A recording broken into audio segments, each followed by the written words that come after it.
Soul. My name is William Michael Forbes. I'm a spiritual medium, a channel, and an intuitive life coach. And today I have with me the energy of Hippocrates and the Ascended, and they wanted to discuss the concept of a truth about hereditary disease. They wanted me to specify that it is a truth about hereditary disease, not necessarily the one truth. They say truths are alterable and changeable according to the beliefs and emotions that people feel. But this is a truth about hereditary disease. Today is Friday, April the 29th. We are going to be getting hammered with incredible ascension energies over the next 18 days. So be prepared for that. Meditation is so important. These elevated energies bombarding the earth from the galactic center and the sun can be utilized organically as the way they are naturally, or you can integrate them and elevate your consciousness.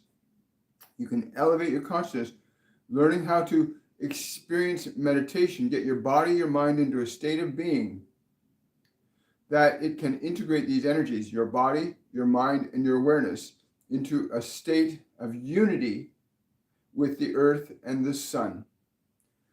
This will also have an additional effect of bringing the human collective unconsciousness into greater alignment, which is extremely fragmented right now. The human collective unconsciousness is very fragmented right now because of the divisions we see over the years that have now added up to what we're observing as the wars and the dysfunction of our societies, diseases, things like that. These are all effects of preceding causes. They're not something that just happened. What you're seeing in the world are not events that just suddenly came out of nowhere. These are effects of pre-existing causes. These higher level ascension energies, if we can move the human collective unconsciousness closer to a vibrational frequency of love, then we can actually watch society catapult into a brand new golden age of humanity, or we do another planetary reset as we've done for the last 72,000 years at regular intervals, and science has certainly validated some of these events. So I encourage you to please learn the simple fundamental truths about meditation, that it's not a very complex or difficult process in practice, but it does take your awareness a bit of time to train your mind and your body to function in alignment with your awareness. The mind and body, for most people, has been governed by the external world predominantly, and very few people are aware that they can actually stop their thoughts and actually experience silence in their own mind. Very few people are aware that they can actually mute their emotions, turn them into a place of silence and peace. Turn your body into a place where it's fully relaxed, open and receptive to your awareness. When you, as an awareness, gain that experience, there's a certain freedom that comes with that, that's going to tie into what Hippocrates and the Ascended want to talk about today with regard to a truth about hereditary diseases. The cause and source for all manifestations to your senses is based in the genesis of emotional energy being fabricated down into a physical manifestation. If you understand that the body is not the sole existence of life, but an effect, a product of a manifestation of energy from an undifferentiated state that is not perceptible to the five physical senses, but is an energy that affects them directly. Now, when Hippocrates came first, he said it's very important that you must understand the conceptions of the soul in order to treat the conditions of the body. The soul must be considered when treating the body. The soul is that component of the human individual that is capable of asserting its will over thought and emotion. This combination of thought, emotion, and matter of the body is what gives rise to conditions of both health and dis-ease. The alteration and ability you have to change emotional qualities in this present moment has a corresponding effect down the road from where you are. You cause an effect. So let us say that your grandparents or your great-grandparents had emotional challenges where they lived in a state of anxiety or fear, or they had an event or an injury that occurred in their body that had an emotional component to it. Then that emotional component is the element that begins to organize and change or restructure what your modern sciences call the genetics. You pass on your joys, you pass on your sorrows, you pass on your pains, unless you learn how to alleviate them from the system. These pains, these sorrows, these emotional energies in your body at this time induce very specific effects. Something that I observe quite frequently, that the feeling nature of a person played a significant role in the health of that individual. Subsequently, the health of that individual affected all of those around them. Therefore, it became very important to understand that health and disease were understood as manifestations of qualities of emotion that the individual had to learn to assert a proper authority over, and not simply to be subjective to. But understanding how to discharge pain, sadness from the system is very important in the act of healing. If you are a practitioner of healing, that it is important that you understand that the emotion is what needs to be first addressed, which is underlying the condition of the manifestation in the physical dimension. Your ability as a healer to assist the individual to liberate the contained emotion within a particular point of the body will allow the body to restore to a state of what you would call normalcy. If the body is holding on to a specific condition like anger or fear, sadness, hurt, harm, even physical traumas have an emotion connected to them, and if that emotion is held in the system, it begins to restructure and organize what you call the lines or the genes of the family. It begins to become an influence, and it systemically progresses or digresses depending upon the quality of the consciousness of each subsequent generation. So the conditions can be affected in three ways: by your environment, the external world around you; by your thoughts, the internal world within you; your emotions, the energy that you have access to; the elements that you place into that body to rebuild it or destroy it with. These all contribute to conditions of health and disease. Conditions of health and disease can be passed on from generation to generation. Understanding the underlying tone to all creation in this physical dimension is the emotional component. The ability to alter and change the emotional component loans itself to altering and changing the expression of biology significantly quicker than any salve or balm or potion or lotion. The alteration of specific qualities of emotion can loan themselves to transmuting and transforming your biology and the hereditary components of that biology by altering it.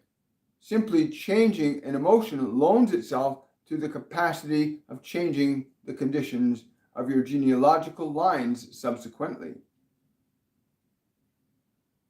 The greatest challenge that many of you are facing today is that you have a large reservoir of suffering built up, not only in your own individual self, but in the collective element of humanity. There is a great heaviness that has been carried forward.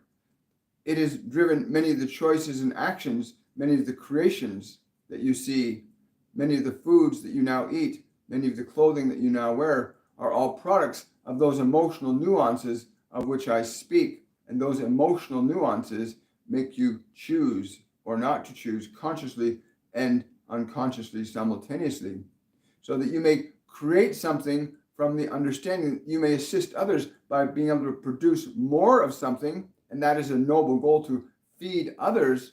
But if the emotion underlying the creation is that that you fear you may not survive, then the fear or that emotion of the fear you may not survive gets inculcated into the very creative process, so that the very thing you create is now containing an element of that fear that then affects those who consume it. If you understand what I'm saying, then you will recognize that qualities of emotion behind creation are far more important to consider than the very nature of what it is you want to do. What is the emotional qualities of what you want to do, to create, to manifest, to manufacture, to produce? For whatever emotion you will hold in your body, you will alter and change that which you offer your children and your children's children and their children as well. The nature of emotion is very precise and specific in both its long and short-term causes and effects.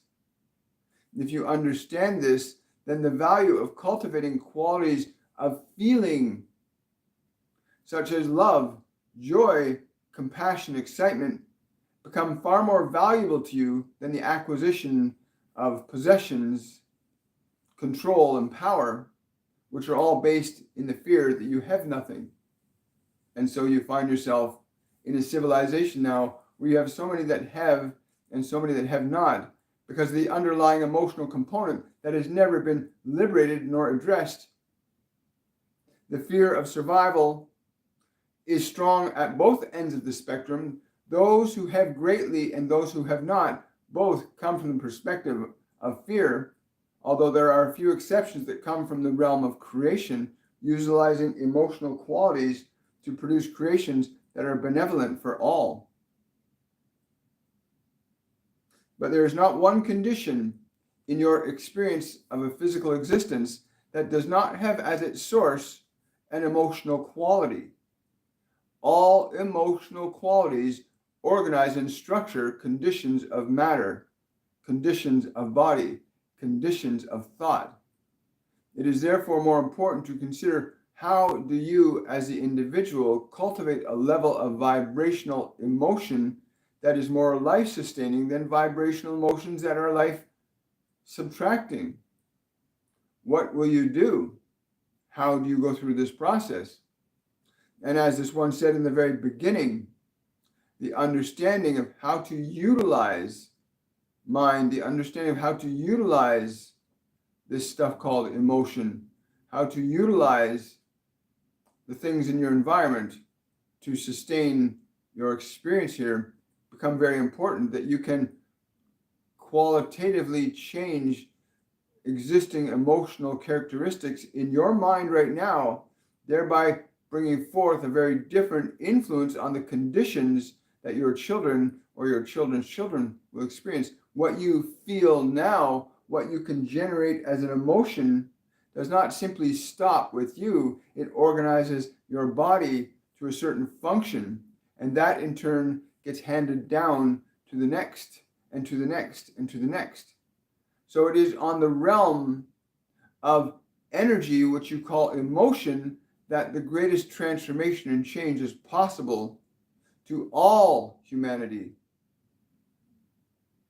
But understanding that you must first learn that you are not the emotion, that you are not the thought, that you are not the body. Always in my process, the soul is first. The treatment of that individual to be conscious and aware of its thinking and its feeling, to empower it to understand how to change and alter thinking and feeling.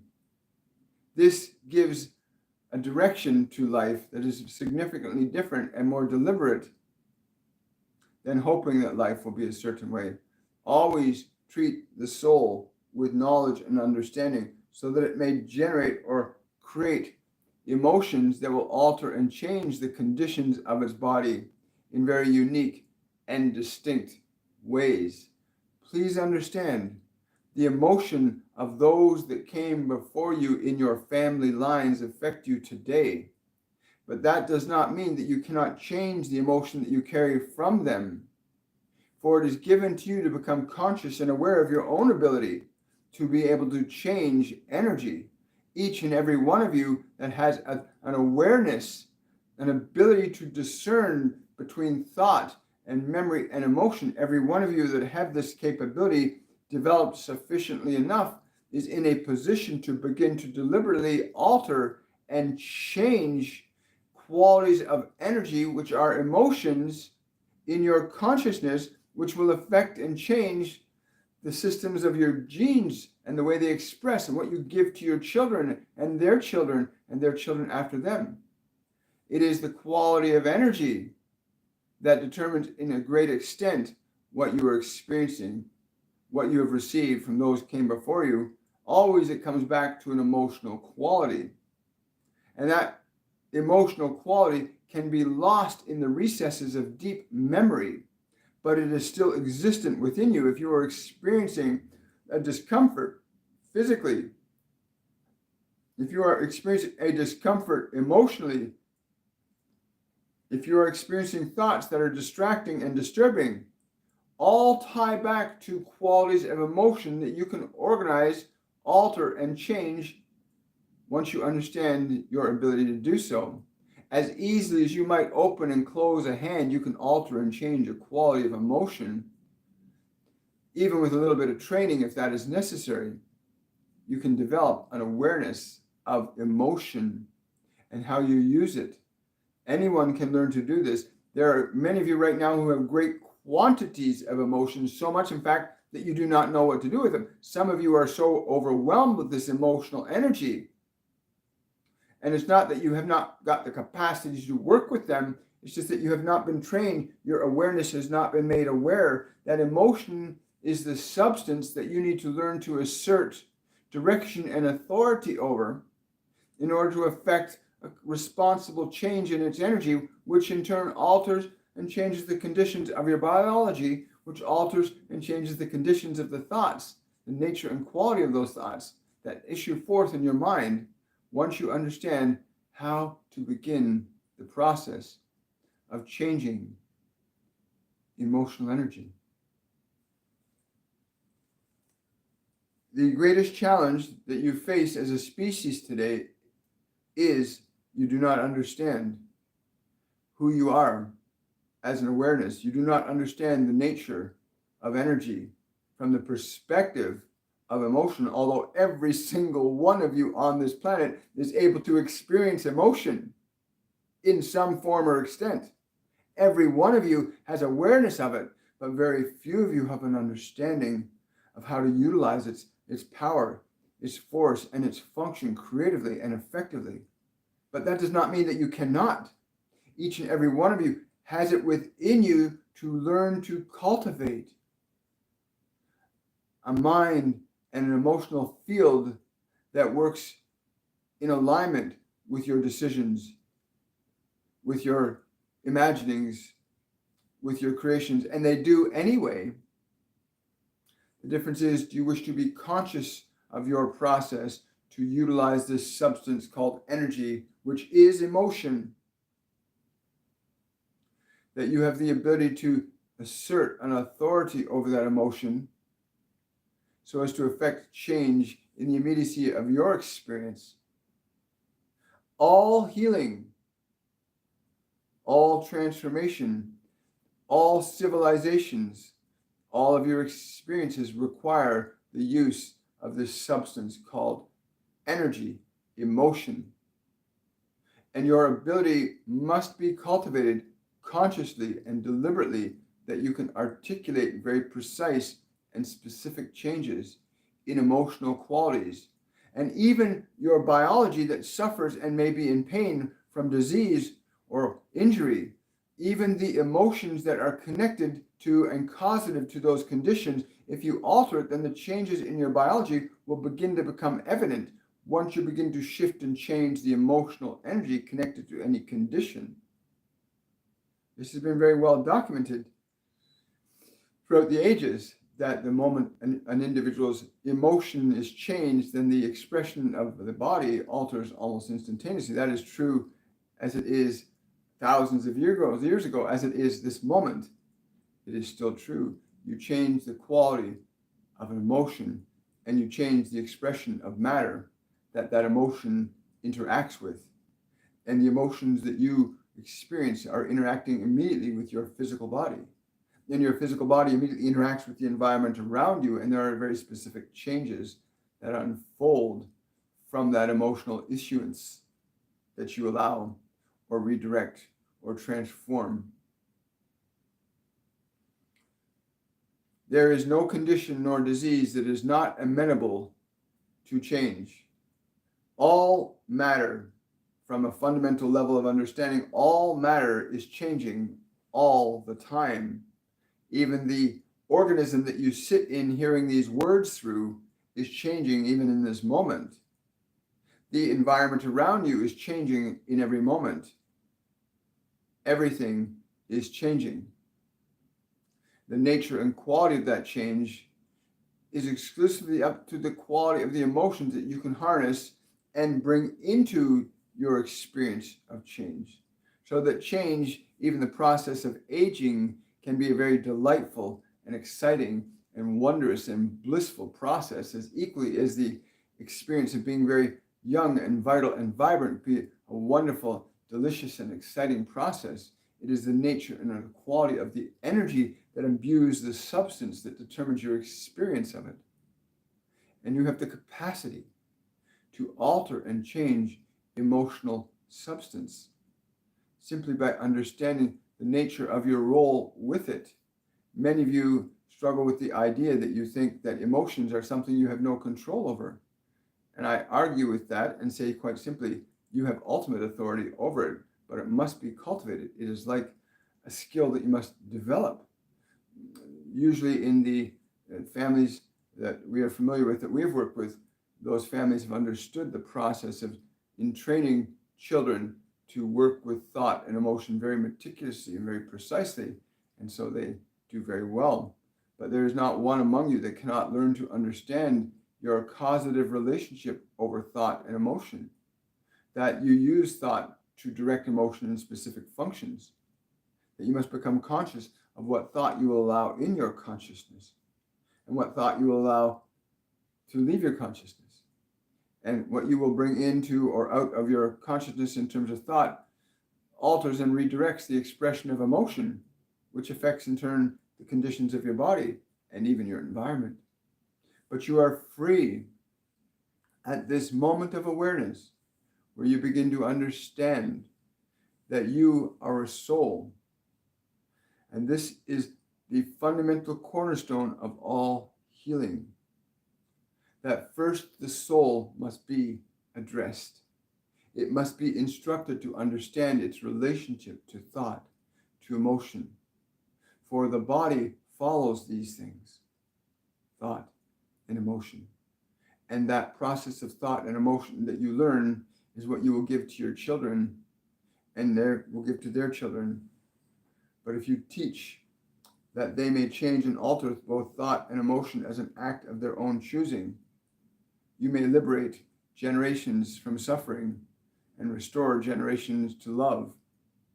But always the soul must be treated first.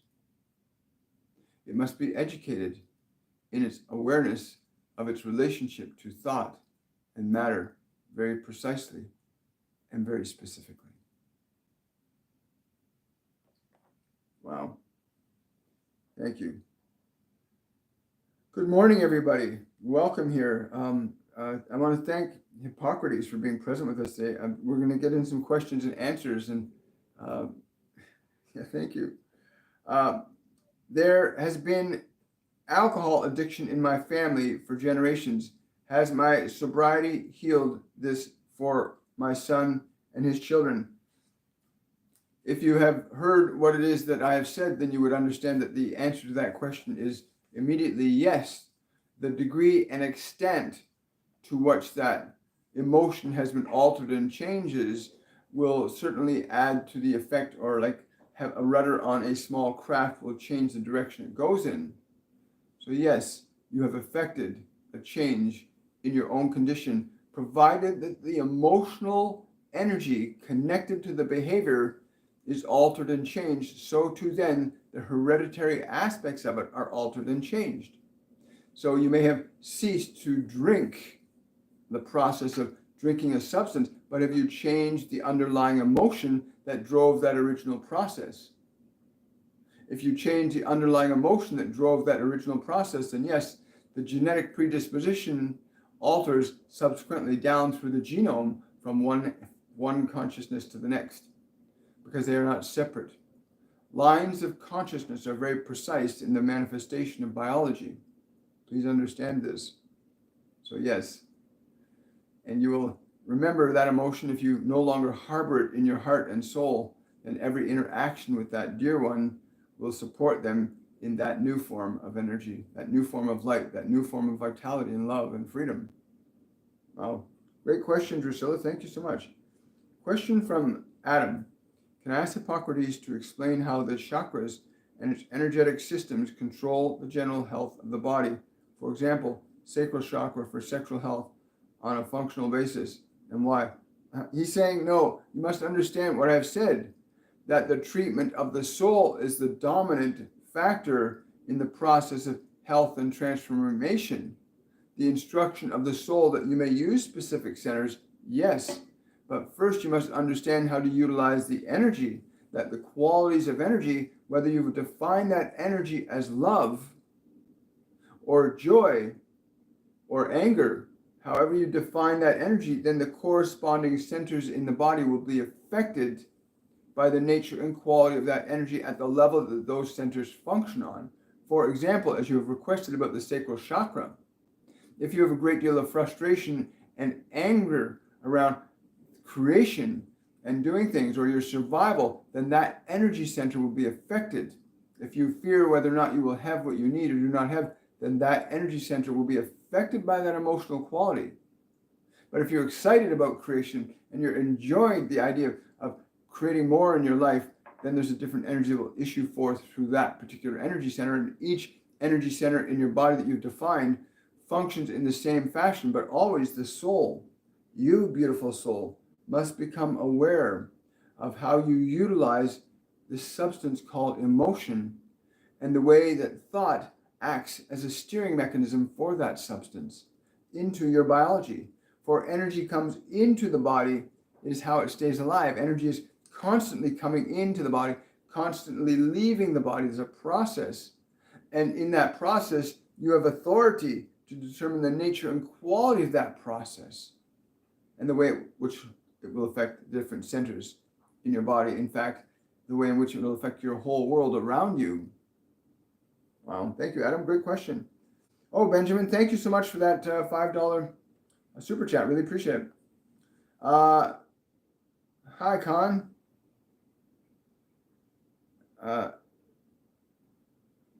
Can I get any message from Hippocrates? He says, yeah, I will. He's just give him a sec to tune into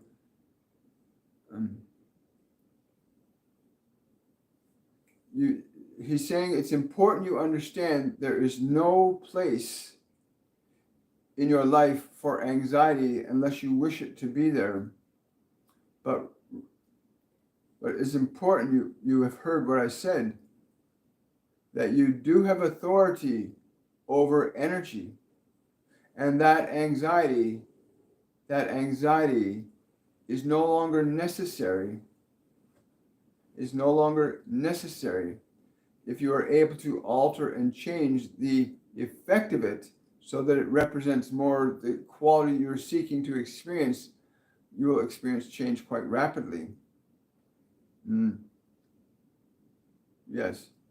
You must understand, do not associate that you are the emotional quality. You are the consciousness that is able to affect changes in emotional qualities.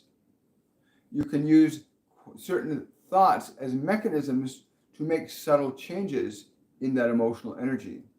You can make subtle changes in that emotional energy by the quality of thoughts that you utilize. For thought is like a steering mechanism for the substance of emotion that comes into you and leaves you all of the time. Wow, thank you so much.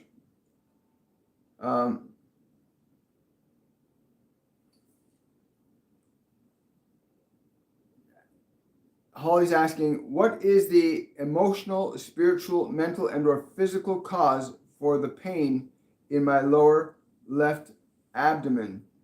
Please and thank you. Let me ask you to do this.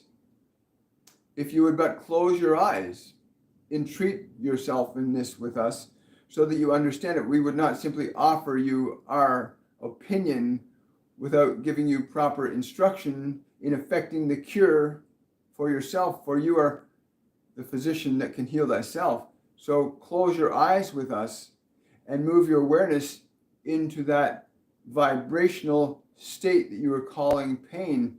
Move your awareness there right now. Become aware of the space that it occupies in your body. Do not judge it. Do not attack it. Simply be present with it.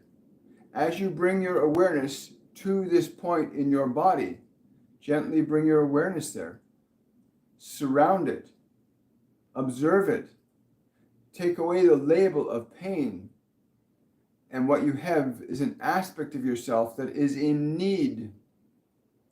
It is in need as it is suffering. And does not suffering represent need?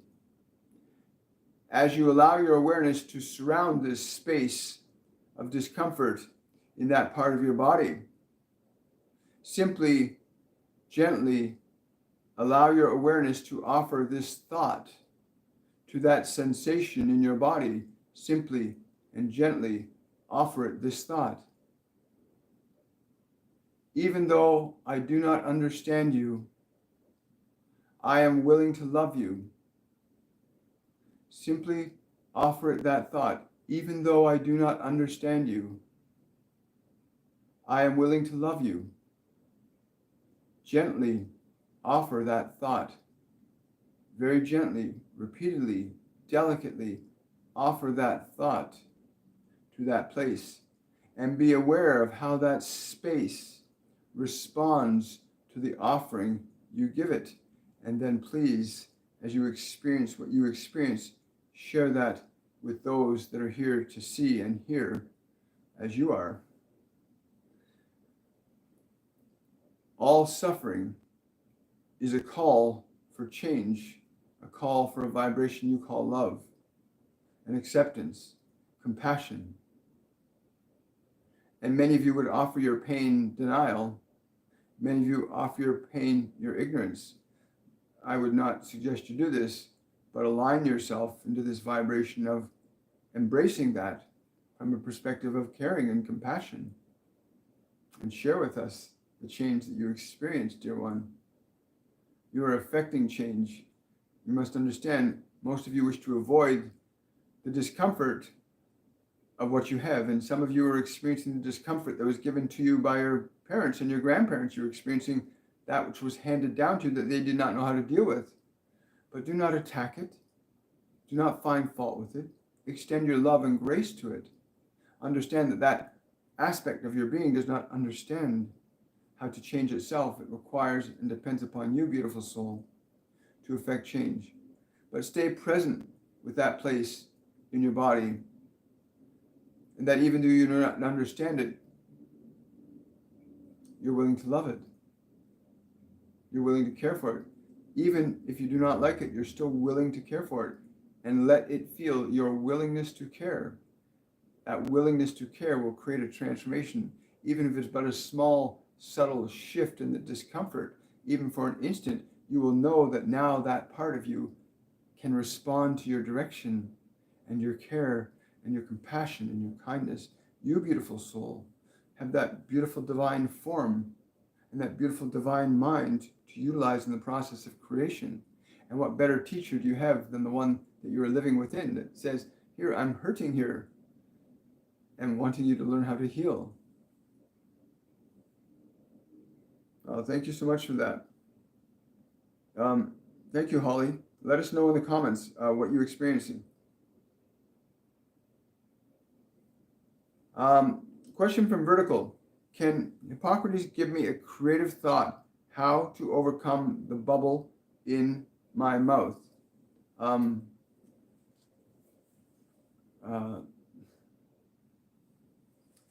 Again, so many of you seek to try and get rid of something simply because it displeases you without understanding it. So many of you choose to ignore rather than embrace. And you think of this as your enemy. You think of this as something that is there to be attacked. And how would you respond if you were attacked? It has information for you. It has a lesson for you. It has an opportunity for you to gain the knowledge and experience that you require, that you are a divine creator, that you can assert a loving authority over conditions in the body. And as we said to this other dear one, move your awareness to that place that you so dislike. But go there with love. Go there with your kindness. Go there with your gentleness. Do not go there with your animosity and your frustration. Go there with your caring and your compassion. I am with you. I will not ignore you. I will take care of you. Understand that the nature of thought is that it organizes qualities of energy. The nature of thought is that it structures the qualities of emotional energy. And the nature and variation in the type of thought that you utilize will alter and change the nature and expression of that energy. There is an emotion connected to that pain in your body, that symptom in your body. All of you, there's always an emotion contained in that expression that you observe. And it is that emotion that needs to be addressed more so than the manifestation. And if the emotion is anger or frustration or sadness, then it needs to be addressed with love and compassion, not anger and frustration and denial and ignorance because you do not understand. And that is the case for many of you. You simply do not understand your role as an awareness, as a soul, as a divine entity, utilizing the mechanisms of thought in relation to the physical energy that flows through the body. But as you gain this awareness and the understanding and the experience, for all of you have different things going on with your bodies, that you have the opportunity to gain the knowledge and experience of what it is you can and cannot do. But you will find freedom in love, but not in attack.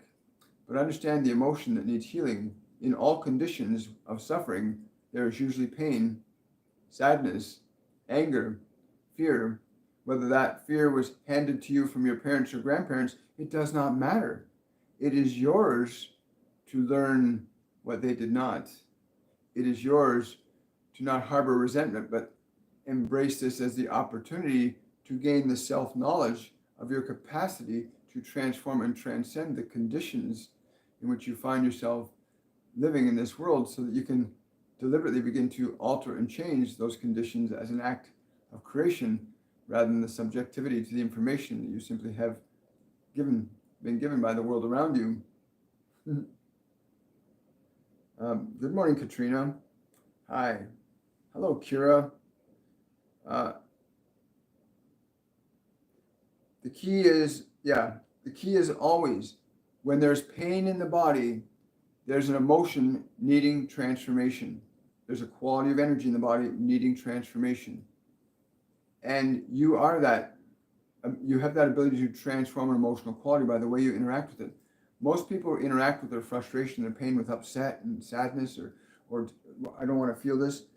Most people want to ignore their discomfort rather than embracing their discomfort with a vibration of love. And you are love. The essence of your nature is that you are love. Thank you. A question from Christopher. Please explain which class William offers would be best for me and why. Thank you. Great question, Christopher. And there is not one of his classes that you could take that would not benefit you. They would all have equal or greater value. But in your case, you may choose to be specific if you are seeking to end the suffering of emotion, or you're seeking to understand how to develop the practice of creation, or if you're seeking to understand how to heal your body, or if you're seeking to understand how to identify who you are, or if you're seeking to understand all of those beings that are with you, that are trying to get through to you to share their guidance, their wisdom and knowledge with you, that is another matter. But all of his courses that he has been given by us are effective in liberating people from unnecessary suffering and elevating those to a higher level of creative expression. Thank you. Question from Daniela. How and what emotional transformation do I need to work with? It's funny that Daniela, they're showing me an image of you're standing on like a board that's got a big spring coiled underneath it that you're ready to springboard up. And the words they're giving me is the word passion and excitement are the two strongest words. Tell her to become passionate and excited. This is like a big springboard for you, what they're showing me. Become passionate and excited. Is there specific things she needs to become passionate about or excited about? And they're saying everything that you can, be passionate and excited about it. Let your energy flow freely. Once you understand the nature of what has been said to you today, then you must understand that all emotion directs the manifestation of your experience into the perceptible realm of your 5 physical senses. All emotion does this. All emotion manifests into the perceptual realm of your physical experiences, your 5 senses. Well, thank you so much. You're welcome, Christopher. Well, guys, I want to say thank you, first of all, to Hippocrates and the Ascended for being present with us today. This process of, I like his idea of being able to address the soul first, rather than the mind and body, awaken the soul to its relationship to thought and emotion, seems like a far more intelligent course of action. I want to say thank you so much. And I want to say thank you to all my patrons for your support. We couldn't be doing this without that kind of support. We wouldn't be able to sustain this. I also want to say, if you want to learn more about what we're doing, go to my website, williammichaelforbes.com. We have our Mediumship 103 program, which begins tomorrow, the orientation, but registration is open until Sunday evening at 12 p.m. You go to my website and register for that. And in that program, we cover astral traveling, healing, astral projection, telepathy. There's a whole range of different things we investigate, explore, and cultivate throughout the 3-week program. So I invite you to come and join us for that. And I want to wish you all much love. Have a wonderful day. Tomorrow's meditation is going to be on silence, simply relinquishing your mind from thought. That's what tomorrow's meditation is going to be at. That's going to be at 10 a.m. on Supernatural Saturdays, which is the meditation portion of our weekly program. I hope you'll join us for that. I don't know who's going to be with us on that, but we'll see when we get there. Much love, everybody. Have yourselves a wonderful, a joyful day, and I will see you tomorrow. Bye for now.